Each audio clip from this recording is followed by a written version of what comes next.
bahas bulan lalu yang berkaitan dengan Hatib bin Abi Balta'ah adalah peristiwa menjelang Fathu Mekah. Nah, oleh sebab itu saya lanjutkan lagi karena Fathu Mekahnya belum selesai. Nah, Fathu Mekah bagian berikutnya ini berkenaan dengan masuk Islamnya Abu Sufyan bin Harb yang waktu itu masih musyrik. Keterangan-keterangan yang menjadi pelengkap kisah Fathu Mekah ini adalah Rasulullah SAW mukharaja li'ashra madaina min Ramadan. Berangkat itu tanggal 10 kurang lebih Ramadan. Fasama Rasulullah SAW wa samman nasu ma'ahu. Rasulullah berpuasa, maka orang-orang lain mengikuti Rasulullah berpuasa. Tidak ada yang bertanya, tidak ada yang mendebat. Kan ini perjalanan mau perang, Fathu Mekah. Kalau kita puasa apa enggak jadi lemah nih? Nah, enggak ada yang nanya begitu. Kemudian Rasulullah pun tahu idza kana bil Kudaid baina Usfan wa Amjin, sampai ke satu tempat namanya Kudaid antara Usfan dengan Amjin, itu kira-kira sudah melewati setengah perjalanan antara Mekah Madinah, mungkin di dekat Rabigh gitu ya, daerah kotanya itu. Aftara, Rasulullah kemudian iftar, buka puasa ya. Nah, kemudian Rasulullah kemudian dari situ, di tempat itulah Rasulullah melihat kaum muslimin itu jumlahnya ya, thumma madha hatta nazala, dari situ bergerak Marrad Dhahran, masuk ke satu tempat yang lebih dekat lagi dari Mekah, yaitu Marrad Dhahran fi 10,000 minal muslimin, jumlah terhitung 10.000 kaum muslimin. 10.000 kaum muslimin itu sudah mendekati Mekah. Jadi berangkatnya dari Madinah tidak 10.000. Di berangkat itu diperkirakan oleh para sejarawan sekitar 6.000 sampai 7.000. Di tengah jalan rombongan-rombongan yang lain sudah disiagakan oleh Nabi SAW, jumlahnya total jadi 10.000. Jadi kira-kira 3.000 pertambahan jumlahnya di tengah jalan. Wa aw'aba ma'a Rasulillah sallallahu alaihi wasallam al-muhajirin wal ansar falam yatakhallaf anhu minhum ahada, atau anhu minhum ahadun. Jadi tidak ada yang mau tertinggal, tidak ada yang mau ketinggalan untuk berangkat bersama Nabi SAW, baik dari kalangan muhajirin maupun ansor. Makanya jumlahnya jadi besar. Biasanya Rasulullah membatasi karena memang perlu ada yang bertahan di kota Madinah. Kali ini Madinah nyaris kosong, hanya beberapa orang saja yang ditinggalkan sebagai petugas-petugas ya. Orang pilihan itu, kalau antum ada di sana ditinggal di Madinah, kita berangkat ke Mekah pasti baper, gak enak ditinggal. Kaum muslimin mau Fathu Mekah, Abu Rahim namanya itu, yang disuruh tinggal di kota Madinah, gantikan tugas Nabi SAW. Tugas besar, tapi jadi nggak ngelihat Fathu Mekah. Itu kaum mukhlisin, ikhlas. Mereka terus ikut berjuang, mereka ikut berjihad, mereka ikut berkorban, tapi pas Fathu Mekahnya disuruh tinggal. Gimana perasaan? Nah, itu kalau tidak mukhlisin pasti sudah, ya Rasulullah kok kami yang ditinggal? Nah, gitu kan? Nah, gitu. Jadi alhamdulillah kaum muslimin ini kalau tidak terdiri dari kaum mukhlisin, tidak selesai namanya perjuangan ini. Kan harus ada yang nggak kelihatan. Kalau semuanya naik panggung, rubuh panggungnya. Harus ada yang di belakang, ada yang ngurusin masalah logistik, ada yang menguruskan masalah teknis operasional yang memungkinkan dakwah ini jadi pekerjaannya tuntas ya, gitu. Nah, ketika sudah hampir sampai di kota Mekah, waqad kana Al-Abbas ibni Abdul Muttalibi radhiyallahu anhu, pamannya Rasulullah yang bernama Al-Abbas, laqiya Rasulullah, menemui Rasulullah SAW bi ba'di tariq, lewat jalan yang lain, jalan yang tidak biasanya ya. Laqiyahu bil Juhfa, daerah namanya Juhfa. Kenapa Al-Abbas ini menemui Rasulullah sallallahu alaihi wasallam? Dia ingin tercatat sebagai muhajiran bi'iyalihi, bersama keluarganya. Kenapa dia ingin dapat status muhajiran? Karena memang seorang muhajir itu punya balasan-balasan tertentu. Kenapa dia baru sekarang hijrahnya? Kenapa baru sekarang hijrah? Wa qad kana qabla dzalika muqiman. Karena sebelum itu dia diperintahkan Rasulullah untuk menjadi orang yang tinggal di kota Makkah, bi Makkata ala siqayatihi wa Rasulullah sallallahu alaihi wasallam anhu radin. Dan dia waktu itu mengambil satu profesi pengatur atau penyedia air untuk orang-orang di kota Mekah. Nah, ini salah satu tugas Al-Abbas, padahal tugas utamanya adalah mencari tahu dan mengabarkan kepada kaum muslimin informasi apa yang terjadi di Mekah. Makanya perang Uhud, perang Khandaq, Hudaybiyah itu semuanya adalah jasa intelijennya Al-Abbas bin Abdul Muttalib. Kalau mau tahu. Ya. Jadi Rasul itu punya telinga dan mata di Mekah. Siapa dia? Al-Abbas. Kalau kita pikir Rasulullah itu besok tinggal mau masuk kota Mekah, memfutuhkan Mekah, dia tidak perlu keluar dari kota. Diam saja di rumahnya besok, tinggal keluar sebagai bagian dari kaum muslimin. Tapi dia mengambil fadilah, keutamaan muhajirin, walaupun cuma 1 malam hijrahnya. Tapi kalau kita buka kitab Sirah Nabawiyah dan kitab-kitab tentang kisah-kisah biografinya para sahabat, Al-Abbas termasuk tergolong muhajir. Kalau orang kan mikir, loh, kapan dia hijrah? 1 malam sebelum Futuh Mekah. Karena setelah Futuh Mekah tidak ada hijrah lagi. Paham maksudnya? Luar biasa kan? Nah, jadi ini tugas berat, tidak mungkin dipikul oleh yang lain kecuali Al-Abbas. Makanya Al-Abbas itu termasuk di dalam beberapa kitab disebut Al-Uyun, mata-mata. Al-Uyun An-Nabi SAW. Uyun, matanya, mata dan telinganya Rasulullah di kota Mekah ketika Mekah masih dikuasai oleh kaum musyrikin. Ya. Jadi kaum muslimin itu dulu ahead gitu. Jadi ada di depan, tahu apa yang mau dilakukan oleh orang-orang musyrikin, bukan sebaliknya. Bukan sebaliknya. Jadi Rasulullah sudah melakukan satu perencanaan yang matang ketika sampai seperti ini. Masya Allah. Ya. Nah, tinggal satu lagi masalahnya, Rasulullah memberikan satu tugas terakhir, bisa dikatakan tugas terakhir menjelang Futuh Mekah ini kepada Al-Abbas, yaitu memastikan gembong terakhirnya Mekah itu Abu Sufyan bin Harb untuk masuk Islam. Kenapa orang ini perlu masuk Islam?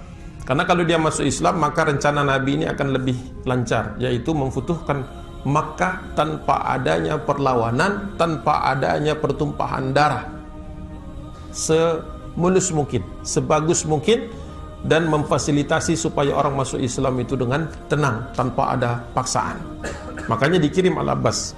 Nah, Al-Abbas kemudian datang lagi, jadi dia hijrah nih, mencatatkan dirinya sebagai muhajir, mengamankan keluarganya, baru dia balik lagi. Ketika dia balik lagi, dia menemui siapa? Jadi kembali lagi ke Mekah. Kembali lagi ke Mekah, mencari Abu Sufyan dan mengatakan kepada Abu Sufyan sebagai berikut. Waihaka ya Abu Sufyan, celaka engkau wahai Abu Sufyan, hadza Rasulullah finnas. Kau tahu bahwa Rasulullah itu bersama kaum muslimin, manusia seluruhnya. Karena kota Mekah itu sudah dikelilingi oleh kaum muslimin, dan malam itu Rasulullah memerintahkan wa auqadu linirani fa auqadat 10,000 narun. Rasulullah menyuruh orang, semua pasukan itu membakar api unggun malam itu, dan ada 10.000 orang. Bisa dibayangkan api yang dibuat. Bayangkan Mekah tanpa hotel-hotel, tanpa gedung-gedung menjulang sekarang itu, Ka'bah saja, dan Mekah itu ya sebesar Masjidil Haram sekarang, nggak lebih besar daripada masjid itu, dan masjidnya belum ada, hanya Ka'bah, tempat tawaf, dan rumah-rumah orang Quraisy. Nah, kemudian dikelilinginya itu adalah bukit-bukit dan gunung-gunung. Seluruhnya 10.000 kaum muslimin itu ada di atas. Sebagaimana doa Nabi SAW sebelum berangkat, Allahumma khudh al-uyun wal akhbar an Quraisyin hatta nabghataha fi biladiha. Ya Allah, ambillah penglihatan, halangilah pendengaran, sumber kabar bagi kaum Quraisy sampai kami berada di atas negeri mereka, kampung mereka. Terwujud doa Nabi SAW.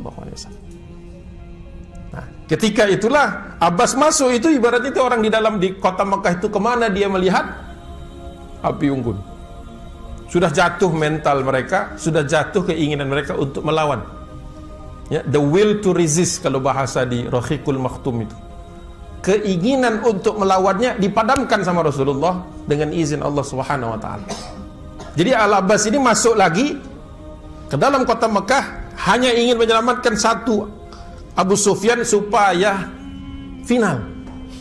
Tidak ada perlawanan sama sekali. Jadi dia katakan, waihaka ya Abu Sufyan, hadza Rasulullah finnas wa sabaha Quraisyin, wallah, akan habis lu umat Quraisy ini kalau kau tidak segera mengambil tindakan. Jawab Abu Sufyan, famal hilyatu, bagaimana caranya? Maka diajaklah dia ikut aku, kita temu Rasulullah malam ini juga, jangan nunggu besok pagi. Ikut aku sekarang, naiklah di atas baglah, di atas bigalnya Nabi, naik ke atas, di atas keledai. Bigal itu di atas keledai, di bawah kuda. Ya, keterangannya ada di sini. Naiklah dia ke atas keledai tersebut, dibawa oleh Abu Sufyan mendatangi Nabi SAW. Rasulullah waktu perang atau menjelang Fathu Mekah ini, wa ja'ala Rasulullah SAW alal hirsihi Umar bin Al-Khattab, membawa atau menugaskan Umar sebagai panglima pengamanan, pamsul, ya, pasukan pengawal Rasul. Itu Umar bin Al-Khattab tugasnya, itu komandannya.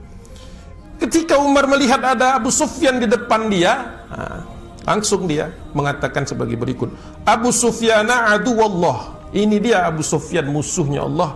Alhamdulillah, segala puji bagi Allah, alladzi amkana minka, yang sudah mendatangkan badanmu ke sini. Kenapa? Bi ghairi aqdin wala ahdin, kata dia. Kau tak punya perjanjian perdamaian dan kau tidak punya perlindungan. Ya, bisa kebayang Umar niatnya mau ngapain? Pasti sudah tahu semua kalau yang sudah ikut sering. Langsung dia menghadap Nabi SAW mengatakan yang sama, ya Rasulullah, izinkan aku, da'ani fala adrib unuqahu, ya Rasulullah, izinkan aku menebas batang leher dia ini, karena dia tidak punya ahdin wala aqdin, nggak punya perjanjian, tidak punya jaminan keamanan. Padahal di situ ada misi yang Umar nggak tahu, yaitu misinya Al-Abbas atas perintah Nabi, supaya orang ini aman dan masuk Islam. Dia akan dikirim kembali ke Mekah untuk memastikan tidak ada resistance, last resistance mau ditumbangkan sama Rasulullah. Ini grand strategy. Sirah Nabawiyah itu kalau buru-buru bacanya, lepas semua ini detil-detil ini.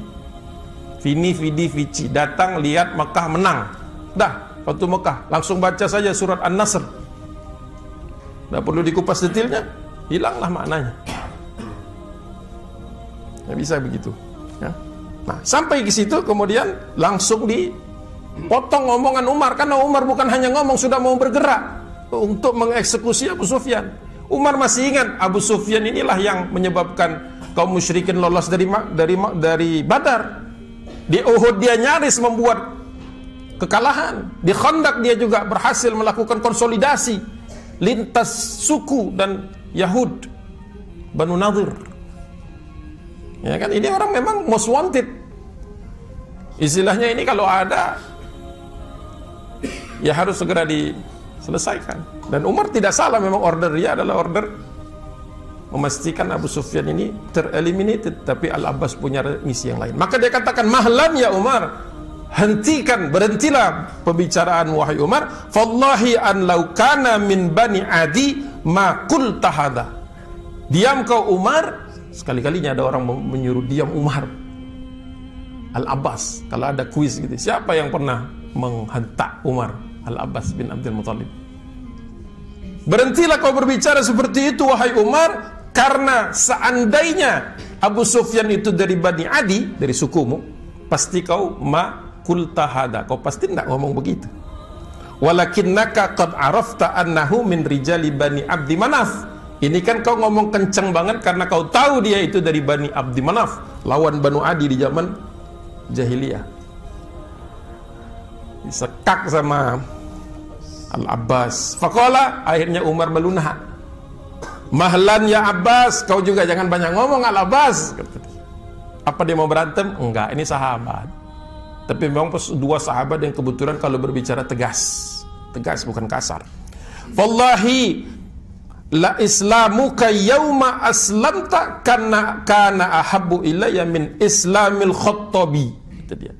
Sungguh aku lebih cinta kepada engkau ketika kau masuk Islam daripada ketika masuk Islamnya Al-Khattab, kalau dia masuk Islam. Bapaknya dia sendiri, bapaknya Umar bin Khattab. Lau aslama, kalau dia masuk Islam. Akhirnya dua orang ini peluk-pelukan. Ya. Jadi tidak selalu ketegangan dibalas ketegangan, akhirnya dicekcok, tergantung kualitas iman. Umar itu keras dan tegas, tapi imannya lembut, tinggi dan lembut perasaannya. Al-Abbas pun tahu memang cara yang bisa dipahami Umar, cara begini, bukan cari masalah.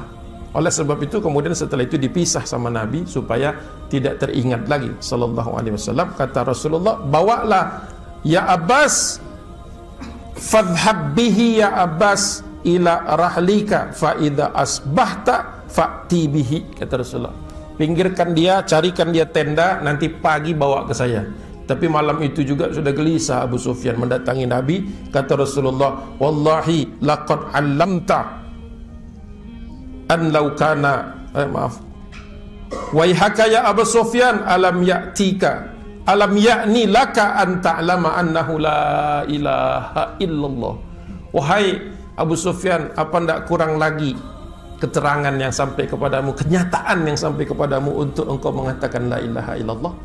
Akhirnya dia fasyahida syahadatal haq fa aslama, masuk Islam malam itu juga. Tadinya rencananya pagi, masuk Islam juga malam itu juga, ya, langsung dengan keislaman dan syahadah yang benar. Tapi orang mungkin bisa berspekulasi, bisa jadi dia sudah kepepet, bisa jadi dan lain sebagainya. Tapi apakah betul dia masuk Islam itu dengan sepenuh hati atau cuma strategi? Kita lihatnya nanti setelah zuhur saja. InsyaAllah. Pas di sini berhentinya. Saya tidak rencana tadi berhenti di sini. Ya, Allah punya isyarat, berhentilah di sini. Nah, nanti mudah-mudahan kita lanjutkan, kita tuntaskan Fatu Mekah mudah-mudahan, dan kita bisa belajar bagaimana para sahabat dinamika dengan Rasulullah SAW. Billahi taufiq wal hidayah. Assalamualaikum warahmatullahi wabarakatuh. Bismillahirrahmanirrahim. Mari kita buka kembali pengajian ini dengan sama-sama membacakan basmalah. Bismillahirrahmanirrahim. Alhamdulillah, wassalatu wassalamu ala Rasulillah wa ala alihi wa ashabihi wa mawalah. Asyhadu an la ilaha illallah wahdahu la syarikalah wa asyhadu anna Muhammadan abduhu wa rasuluh la nabiyya ba'dah. Allahumma shalli ala sayyidina Muhammad wa ala alihi wa sahbihi wasallam. Alhamdulillah, kita masih punya waktu sekitar 20 menit, 20 atau 25 menit. Mudah-mudahan nanti bisa kita selesaikan kajian ini, dan kalau misalnya ada tanya jawab nanti setelah waktu itu. Tadi kita sudah tinggalkan ketika Abu Sufyan sudah masuk Islam, sudah bersyahadah.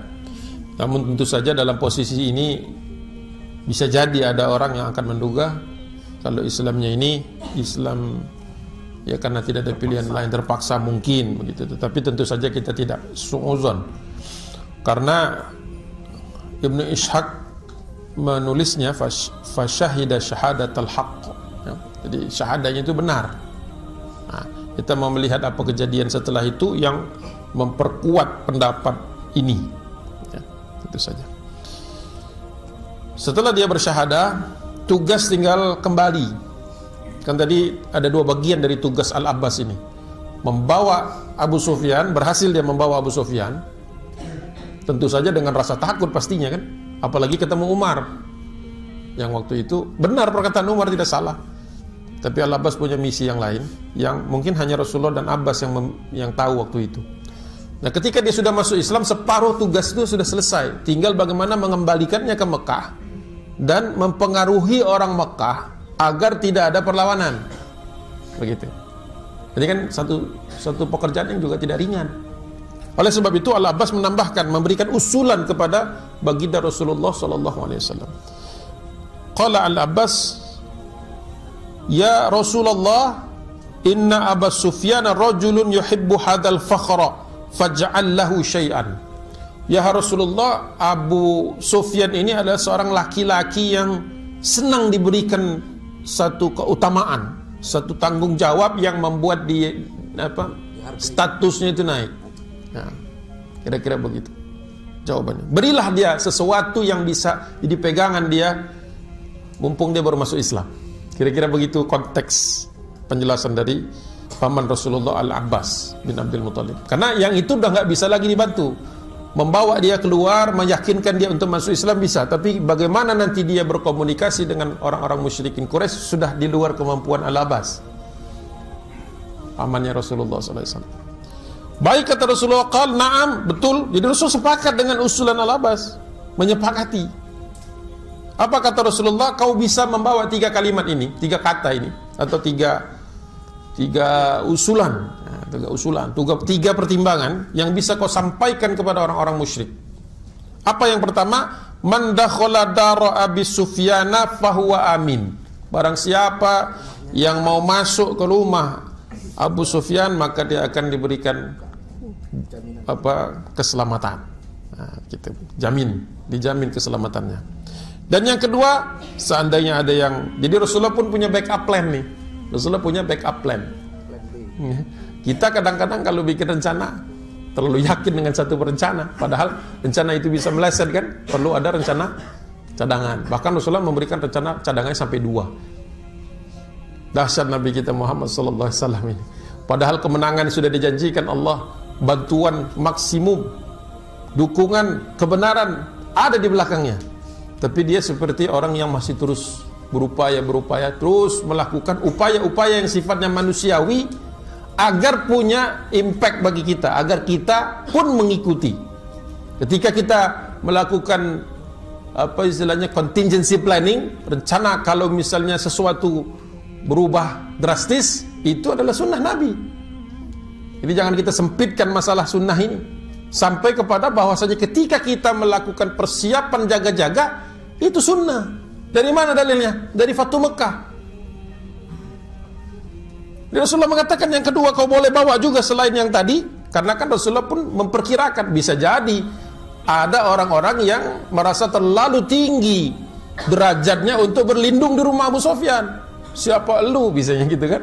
Saya juga kepala Quraisy nih misalnya kan. Ngapain saya berlindung di rumah Abu Sufyan? Turun dong derajat saya di bawah Abu Sufyan. Nah, maka Rasulullah berikan alternatif yang kedua dengan mengatakan, kau boleh katakan ini, waman aghlaqa atau waman aghlaqa babahu fahuwa amin. Barang siapa yang masuk ke rumahnya dan menutup pintu di belakangnya, dia juga aman. Jadi maksud Rasulullah itu jangan ada nanti orang-orang yang keluyuran di jalanan atau bikin demo atau malah menghadang. Ini masalah. Jadi kalau mau aman, ya sudah, nggak mau masuk ke rumah Abu Sufyan, masuklah ke rumah kalian masing-masing. Tutup pintu, tapi tutup pintu artinya jangan keluyuran yang nggak perlu. Nah. Dan yang ketiga, kalaupun ada orang, karena nanti kan Rasulullah masuk dari seluruh tempat, dari seluruh arah, khawatir ada bagian-bagian dari Mekah itu yang sudah diduduki kaum muslimin, dia nggak bisa balik ke rumahnya, nggak mau ke rumah Abu Sufyan, nggak bisa balik ke rumahnya, maka ada pilihan terakhir, karena Rasulullah itu kan nanti convergingnya itu di Ka'bah itu, gitu. Dari barat, dari timur, dari utara, dari selatan itu nanti terakhirnya itu dikepungnya itu di istilahnya meeting pointnya itu di Ka'bah. Makanya Rasulullah mengatakan yang ketiga, kau boleh bawa kalimat yang ketiga ini, waman dakhalal masjida fahuwa amin. Barang siapa yang berlindung di sekitar Ka'bah, karena belum ada masjid sebenarnya. Kalau orang bingung, loh kan belum ada bangunan masjid, emang belum ada. Ka'bah itulah disebut masjid waktu itu, disebut masjid, fahuwa amin, maka dia aman. Jadi punya 3, di rumah Abu Sufyan, sembunyi di rumah masing-masing, atau ke Masjid Haram. Selain dari tempat 3 itu tidak ada jaminan. You are at your own risk. Kalau tidak di 3 tempat itu, ambil resiko sendiri berarti. Ya sudah fair dong. Ya kan? Ini luar biasa loh. Pasukan 10.000 ngepung kota, nggak ada lagi pilihan, tidak ada bantuan dari luar, dia terkepung habis. Nah, masih ngasih kesempatan untuk selamat. Luar biasa. Dicari di dalam sejarah bangsa-bangsa yang lain, tidak ketemu kita. Biasanya yang namanya ibu kota, kota terakhir, pilihan terakhir itu biasanya pembantaian, hancur, habis-habisan. Nah, begitu. Pulanglah dia.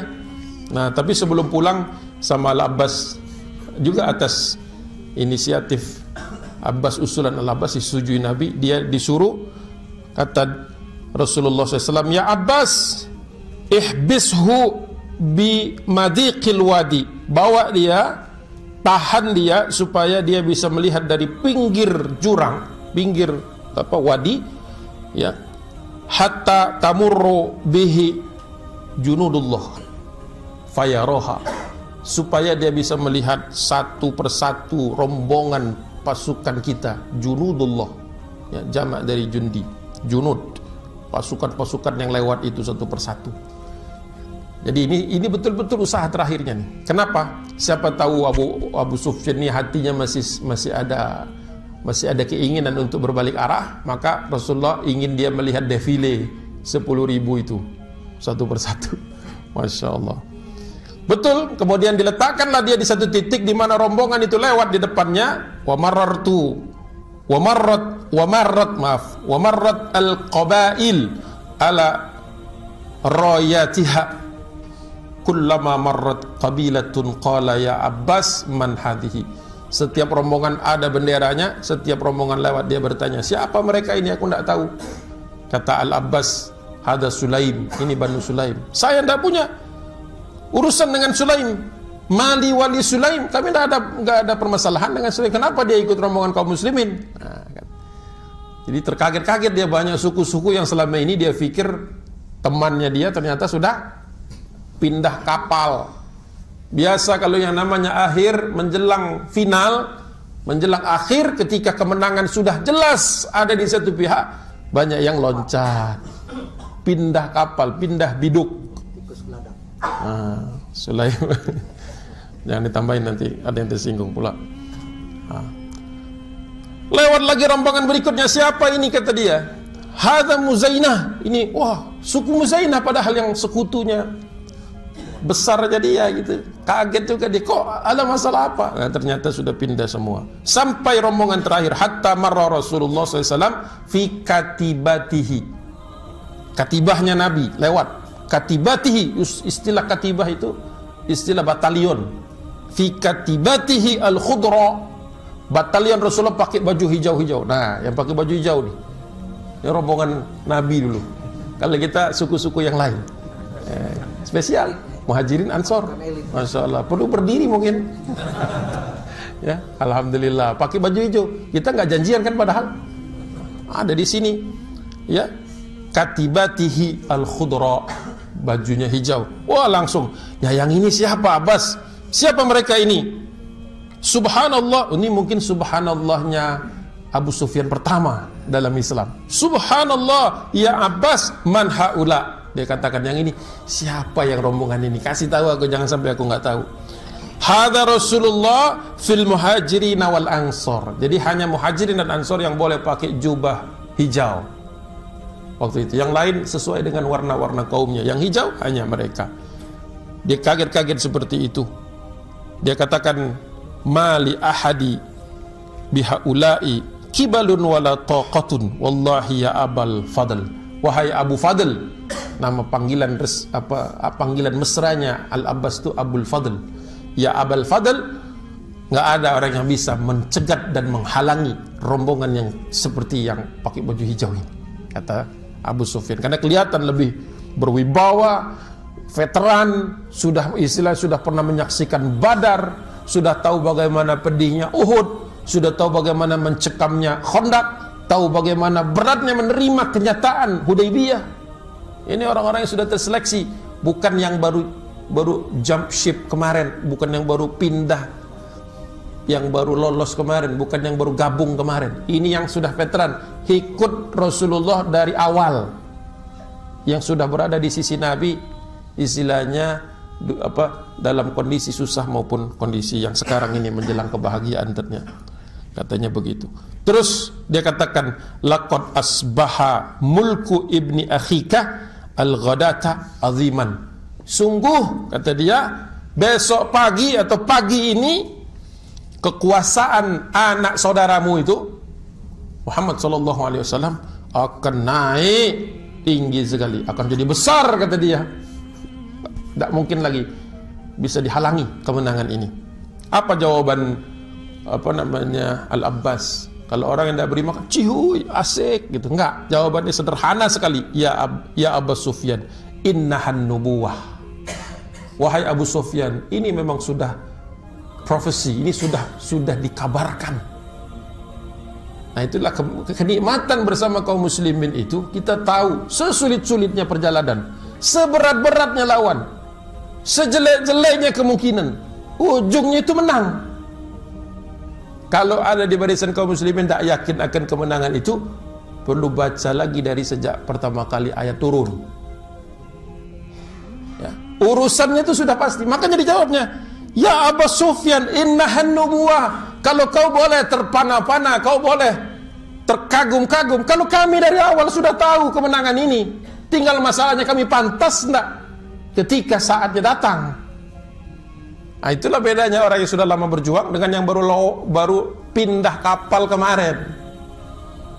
Abu Sufyan ini kan terakhir. Coba kalau tidak dikasih kesempatan oleh Nabi sallallahu alaihi wasallam, tidak dilobi oleh Al-Abbas, mungkin dia ada di dalam kota Mekah ketika kaum muslimin itu turun. Jadi jawabannya, ya inilah kerja keras kami. Enggak. Ya inilah sesuatu yang membanggakan. Enggak. Jawabannya ini adalah nubuwah. Ini itu sudah diprediksi, sudah dipastikan oleh Allah Subhanahu wa taala. Tinggal masalahnya kaum muslimin pantas dapat itu atau tidak.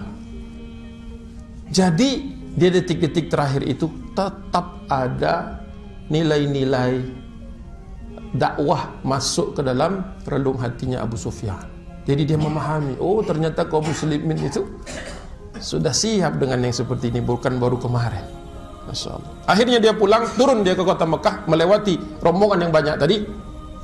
Hatta idza ja'ahum, sampai ke dengan masuk ke kota Mekah, mendatangi kaumnya, sarakha bi'a'la sautihi, teriak sekencang-kencang dia mampu teriak, di atas kemampuan dia biasanya.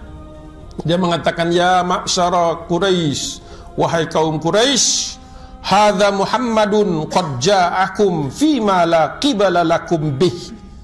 Datang di belakang saya ini, dia ngebut duluan masuk ke Mekah. Kan pasukan yang 10.000 itu dari Mahruz Zahran itu kan pecah lagi. Ya, ada yang ke selatan lewat Taif, ada yang masuk lewat arah dari Jeddah dari barat, ada yang agak sedikit ke arah timur kemudian masuk. Jadi dikepung dari. Makanya Abu Sufyan bisa duluan. Dia menceritakan kepada kaumnya, wahai kaum, Muhammad datang bersama seluruh manusia.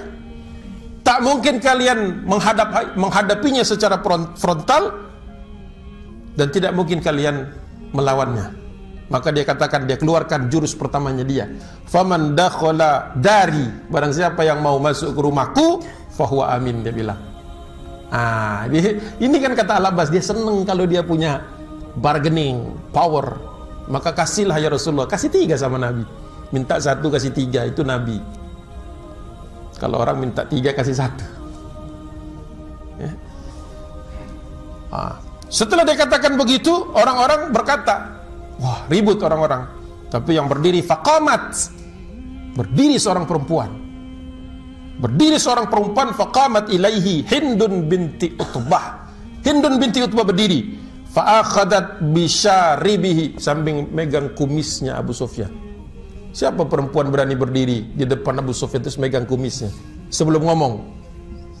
Istrinya sendiri, Hindun binti Utbah. Hindun itu adalah perempuan yang dendam kesumat kepada Hamzah dan menyiagakan pasukan membayar Wahsy, penombak orang Habasyah, penombak paling hebat, untuk menombak Hamzah di perang Uhud, dan dia yang bertanggung jawab terhadap mutilasi pertama di dalam sejarah kaum muslimin. Dia yang memotong-motong dan seterusnya. Tidak perlu saya ceritakan panjang lebar. Ini Hindun yang sama. Berdiri dia sambil dia pegang kumis suaminya. Dia berkata, "Uqtulu, kenapa kau enggak pimpin Quraisy ini untuk berperang menghadapi kaum muslimin? Kan masih ada waktu." Wah, ini die hard. Apa istilahnya, yang tak mau menyerah sampai titik darah penghabisan kalau perlu berperang. Makanya dia katakan pegang kumisnya, "Kenapa kau enggak pimpin kita perang?" Perempuan ngomong begitu. Dia katakan, "Uqtulu al-hamitasim al-ahmas." Kenapa kau enggak pimpin perang, wahai laki-laki yang gemuk, banyak dagingnya, banyak lemaknya? Jadi saya tidak buat-buat ya.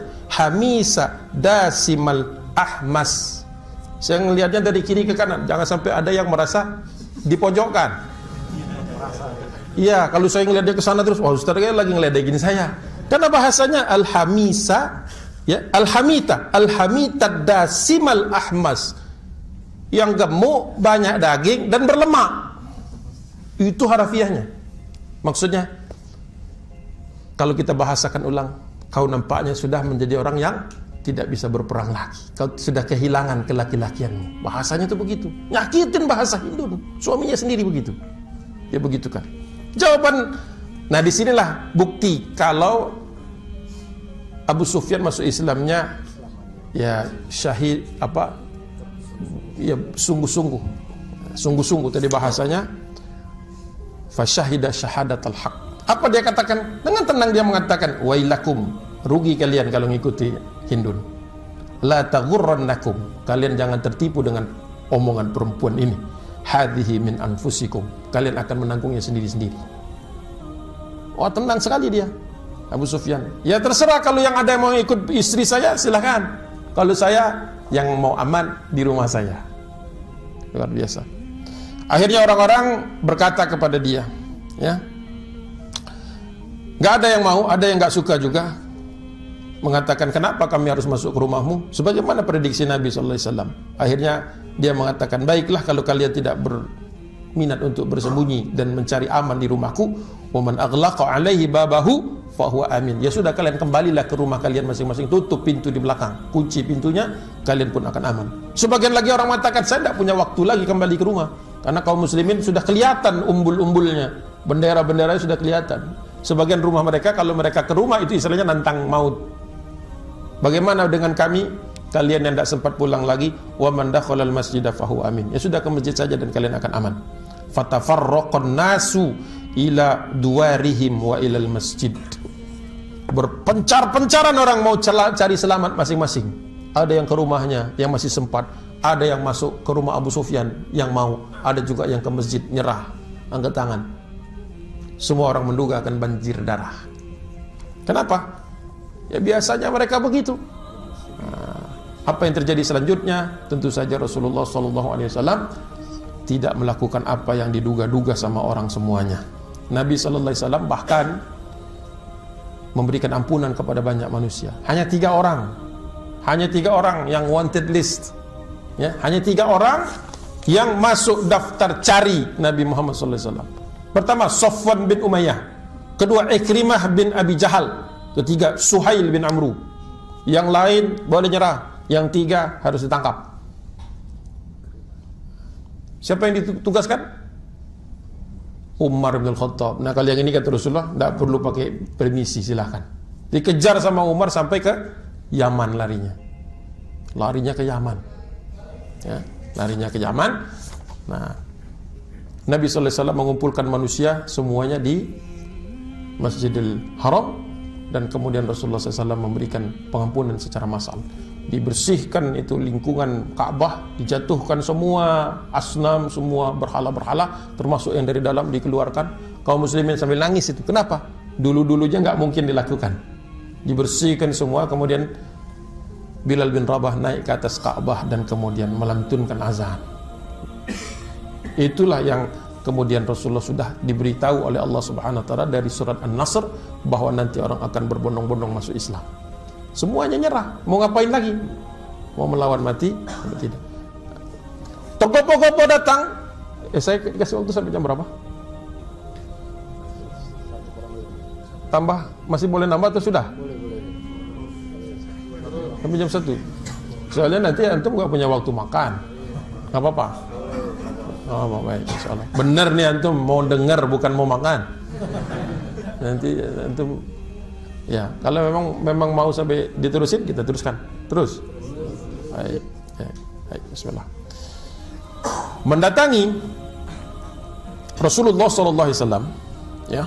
Falamma dakhala Rasulullah SAW Makkah wa dakhala al-masjidah. Rasulullah langsung ke masjid. Jadi enggak nemuin siapa-siapa, langsung ke masjid. Kenapa? Ada proses yang harus diselesaikan, administratif sekaligus pengampunan secara massal, ya.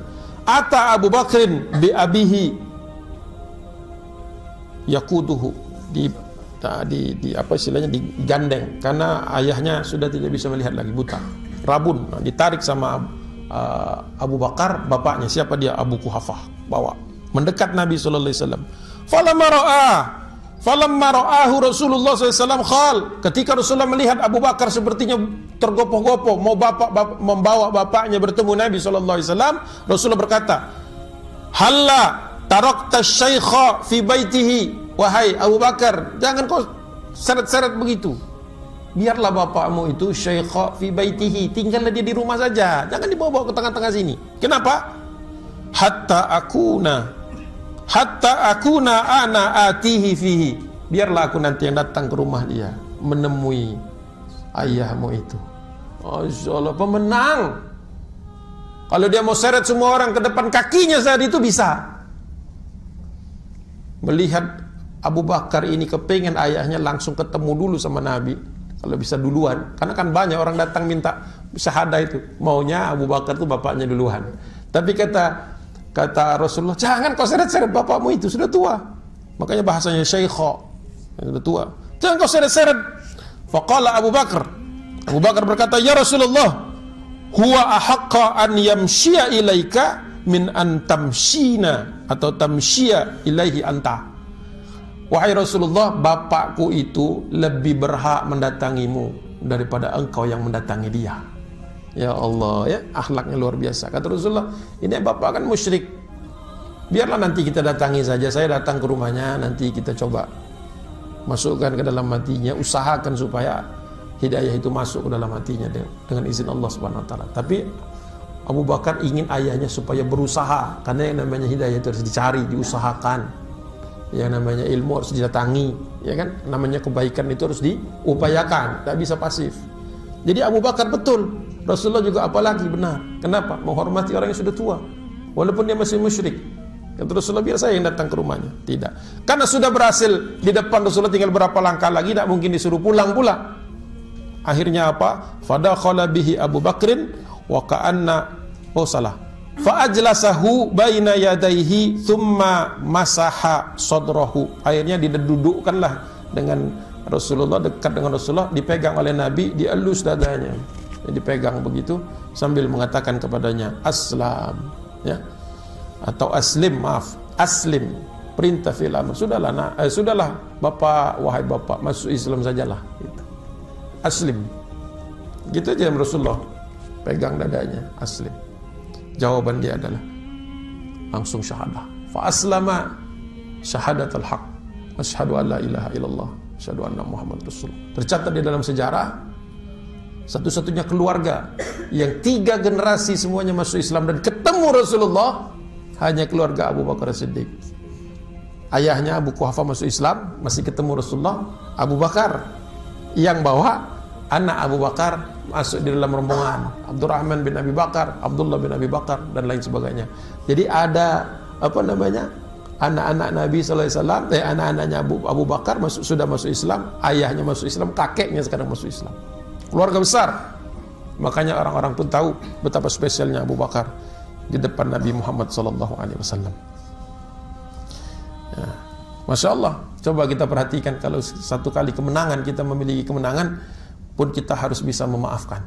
Ternyata di dalam Islam itu, pemenang itu bukan yang paling bengis, pemenang itu bukanlah yang paling keras, dan bukan orang yang mau membalas dendam. Tetapi yang namanya orang pemenang dalam Islam itu adalah yang bisa memaafkan setelah musuh-musuhnya takluk, bukan sebelum itu. Kalau sebelum takluk itu berarti kita lemah. Tapi kalau orang-orang lain sudah tidak punya pilihan kecuali masuk Islam, kecuali kemudian berdamai kepada kaum muslimin, bahkan bergabung dengan kaum muslimin, nah disitulah kemenangan.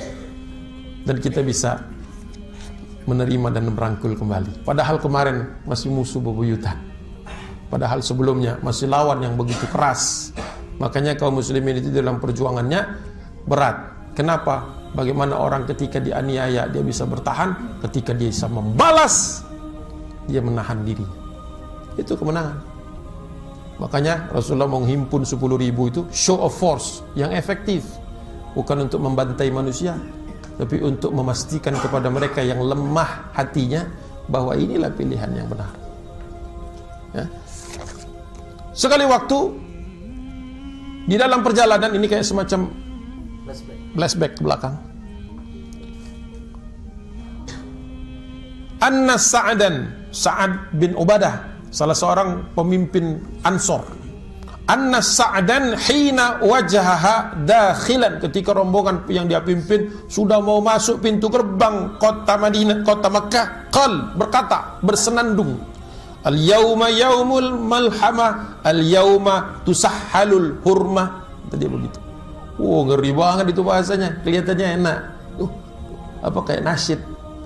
Kalau kita breakdown perkataan al-yaumu, hari ini, yaumul malhamah, hari pembalasan, kata dia. Al-yaumu, satu hari, tusahhalul hurmah, yang haram dihalalkan. Maksudnya apa? Dia udah pedangnya udah hari ini ya bakal dihabisi semua. Terdengar oleh Umar bin Khattab. Umar bukan pemimpin. Yang waktu itu disuruh memimpin Sa'ad bin Ubadah, rombongan orang Ansor.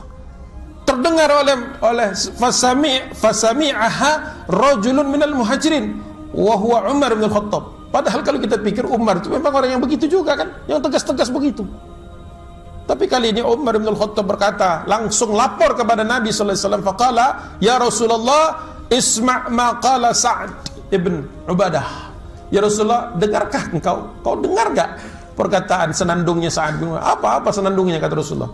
Disebutkan lagi, al-yaumu yaumul malhamah. Hari malhamah itu ada 5 artinya. Pertempuran berdarah, penyembelihan, pembantaian, slaughter ya, slaughter itu pembantaian. Ya, pembalasan. Ada maknanya semuanya, tidak ada yang di luar dari itu. Tidak ada yang di luar dari itu. Apakah engkau tidak mendengar wahai Rasulullah? Dia mengatakan al-yaumu tustahallal hurma. Hari di mana yang haram akan dihalalkan. Benar enggak? Kita tanya begitu sama Nabi. Ya Rasulullah, gimana menurutmu? Kok ada sahabat kita Sa'ad bin Ubadah yang tidak diragukan keimanannya? Kok bisanya dia bersenandung seperti itu? Apakah dia ada perintah khusus kepada dia untuk membunuh orang di hari Fathu Mekah ini? Apa jawab Nabi SAW? Kata Rasulullah SAW li Ali bin Abi Thalib. Jadi Rasulullah ngomongnya kepada Ali. Yang lapor Umar, tapi yang disuruh membereskan masalah bukan Umar. Rasul itu tahu kalau Umar yang beresin ini bisa lama nanti urusannya. Atau Umar juga alhamdulillah cukup tawadu untuk tidak langsung mengoreksinya saat itu juga, lapor kepada Rasul. Rasulullah tahu, ini jangan Umar lagi yang dikirim, panggil Ali bin Abi Thalib. Wahai Ali, adrikhu, susul Sa'ad bin Ubadah, fakhudhar rayata, ambil benderanya. Kan Rasulullah ngasih bendera kan kepada 4 panglima. Bendera ini bendera komando. Kata Rasulullah, Ali susul Sa'ad bin Ubadah, ambil benderanya, minhu fakun, untuk kau bawa, fakun anta, kau pegang, jadikan benderamu. Maksudnya apa? Perpindahan sertijab cepat padahal itu sudah hampir masuk Mekah. Rasulullah tidak mau terjadi ekses, tidak mau ada orang dari barisan kaum muslimin, hatta sahabat Nabi, yang nantinya melakukan hal-hal yang di luar aturan, ya, mau-maunya dia. Sa'ad bin Ubadah, Ahlul Badar,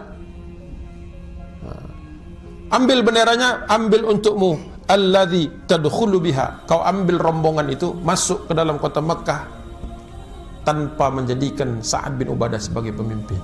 Alhamdulillah sampai di sana Sa'ad bin Ubadah tidak ngelawan. Sa'ad bin Ubadah tahu kalau dia sudah melakukan kesalahan, dia serahkan benderanya kepada Ali bin Abi Thalib. Ansor taat kepada Ali bin Abi Thalib. Loh, kok yang ngambil muhajirin? Nggak ada masalah seperti itu.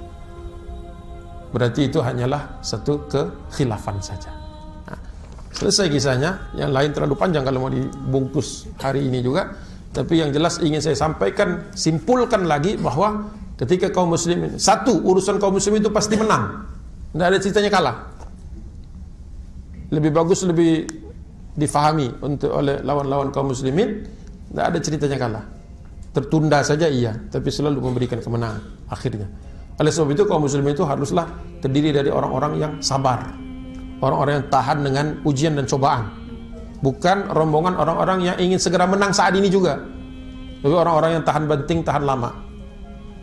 Itu kenapa ihdal husnayain, ya, imma zuhurun wa imma syahadatun. Dikasih kemenangan sama Allah, tawadu, dikasih syahid, yaitulah lebih baik dalam kehidupan kaum muslimin. Itu yang kedua. Yang ketiga, perlu adanya salamatus sadr, hati yang lapang. Karena kita itu bukan sekedar nanti memaafkan teman, tapi harus memaafkan lawan. Itu dia kuncinya kemenangan dari Allah Subhanahu wa taala. Wallahu a'lam bishawab. Al-haqqu min rabbik fala takun